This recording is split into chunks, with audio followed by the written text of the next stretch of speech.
The air and soul was thick, heavy with unspoken fear.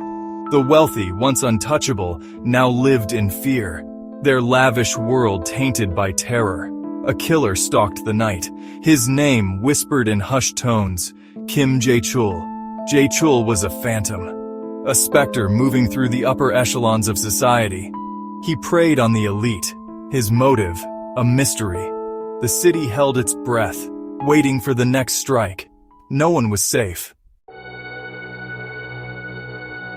The victims were always the same, rich, powerful, influential, captains of industry, living in opulent high-rises.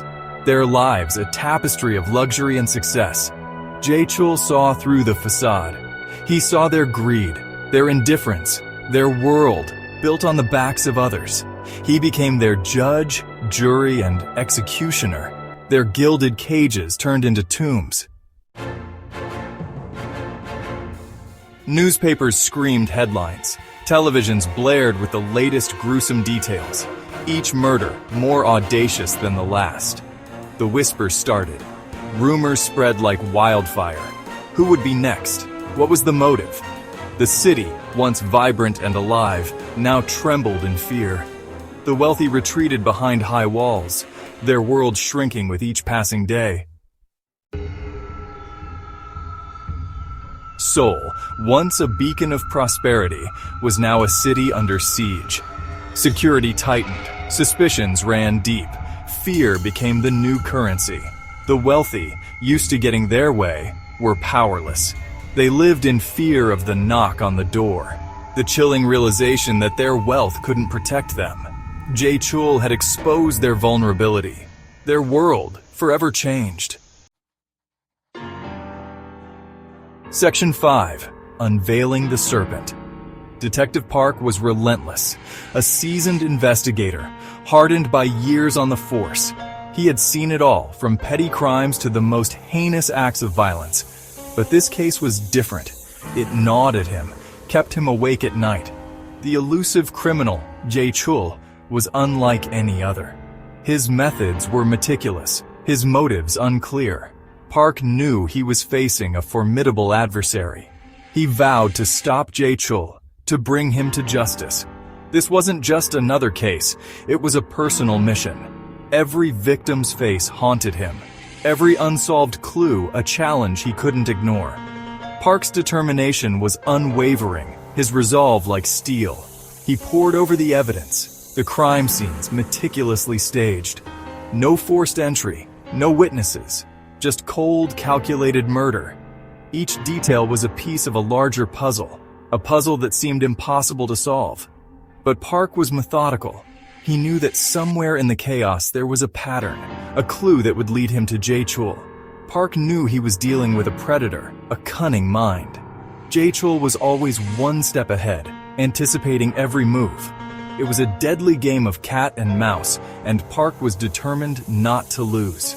He spent countless hours analyzing every piece of evidence, every possible lead.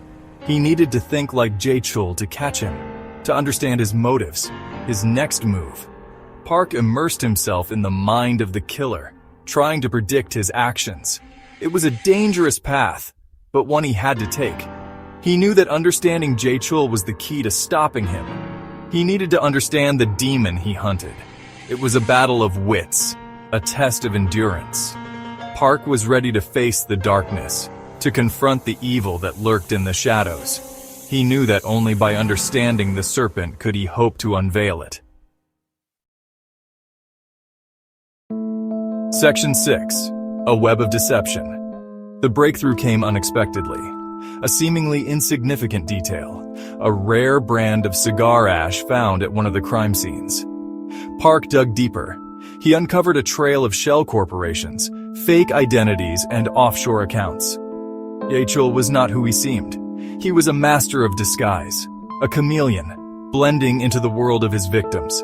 His motive, slowly coming into focus. Revenge. Section 7. The walls close in. The net tightened. Park and his team worked tirelessly, following the money trail. Each lead brought them closer to Jae-chul's true identity. His world, built on lies, began to crumble. The walls were closing in.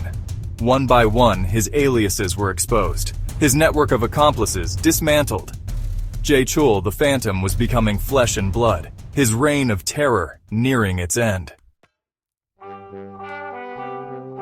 Section 8. Justice, at last? The final confrontation was tense. The air in the courtroom was thick with anticipation, every eye fixed on the judge, every breath held in suspense. The families of the victims sat in the front row, their faces etched with years of pain and suffering. The defense team, looking weary, exchanged nervous glances. The prosecution, resolute and determined, stood ready to deliver the final blow. A heart-stopping chase through the neon-lit streets of Seoul. The city, usually bustling with life, seemed to hold its breath as the police cars sped through the avenues. The chase was relentless, a high-stakes game of cat and mouse that had the entire city on edge. The sirens wailed, echoing through the skyscrapers as the police closed in on their target. Jae-chul, cornered like a rat. His escape routes dwindled one by one until he found himself trapped in a dark alley.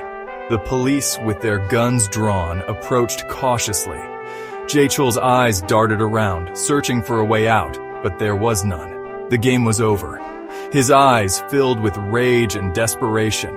The once confident and elusive criminal now stood exposed, his facade shattered. The anger in his eyes was palpable, but so was the fear. He knew that his time had run out, and there was no escaping the consequences of his actions. Justice, long delayed, was finally served. The judge's gavel came down with a resounding thud, sealing Jae-chul's fate. The courtroom erupted in a mix of relief and sorrow. For the families of the victims, it was a moment of closure, a step towards healing. For Jae-chul, it was the end of the line. The trial was a media frenzy. Reporters from all over the world had gathered outside the courthouse, their cameras and microphones capturing every moment. The case had gripped the nation, and the world watched with bated breath as the trial unfolded.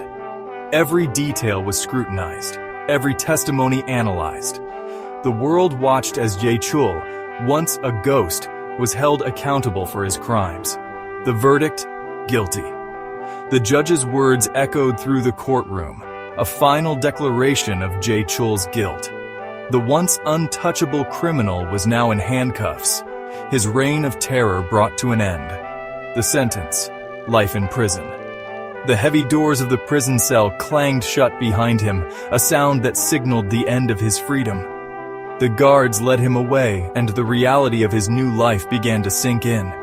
The barbed wire and high walls of the prison would be his new home. But would it be enough to heal the wounds he inflicted? The families of the victims gathered outside the courtroom, holding candles in a vigil. Their faces were a mix of relief and lingering pain. The sentence brought some measure of justice, but the scars left by Jae-chul's actions would take much longer to heal. The journey towards healing had just begun. Section 9. Scars on the soul. Life in Seoul slowly returned to normal. The fear subsided. The bustling streets of Myeongdong, once deserted, began to fill with life again.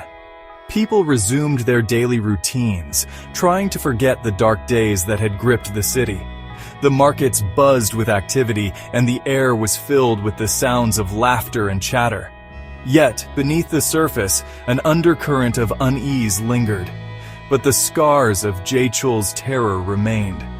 The wealthy forever changed. In their opulent homes, behind the high walls and security gates, they couldn't shake off the memories of the terror that had once breached their sanctuaries.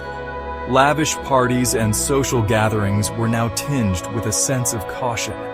The laughter was more subdued, the conversations more guarded, their sense of security shattered. The once invincible feeling of safety within their luxurious confines was now a distant memory. Security systems were upgraded, guards were hired, and yet the fear persisted. Every shadow seemed threatening, every unfamiliar face a potential danger. The wealthy lived in a gilded cage, their freedom curtailed by the invisible chains of fear. The city, forever marked by the chilling tale of the wealthy terrorizer. Jae-chul's motives, a reminder. The skyline of Seoul, with its towering skyscrapers and bustling streets, now seemed to loom with a sense of foreboding. The story of Jae-chul became a part of the city's lore, a dark chapter that was whispered about in hushed tones. His motives, though complex, served as a stark reminder of the fragility of peace and security, that even in the pursuit of wealth and power, justice can be a whisper away. The courts were filled with cases, each one a testament to the lengths people would go to protect their wealth and status. Yet amidst the legal battles and power struggles, the idea of justice remained a faint but persistent whisper. It was a reminder that no matter how high the walls or how tight the security, the scales of justice could tip at any moment. A chilling tale, forever etched in the annals of Seoul's dark history. The story of Jae-chul was not just a tale of terror, but a reflection of the societal divides and the lengths to which desperation could drive a person. Old newspaper headlines chronicled the events, each article a piece of the puzzle that painted a grim picture of those dark days. Historians would look back on this period as a turning point, a moment when the city was forced to confront its deepest fears. A story that served as a cautionary reminder. In offices and homes, the tale of Jae-chul was recounted as a warning.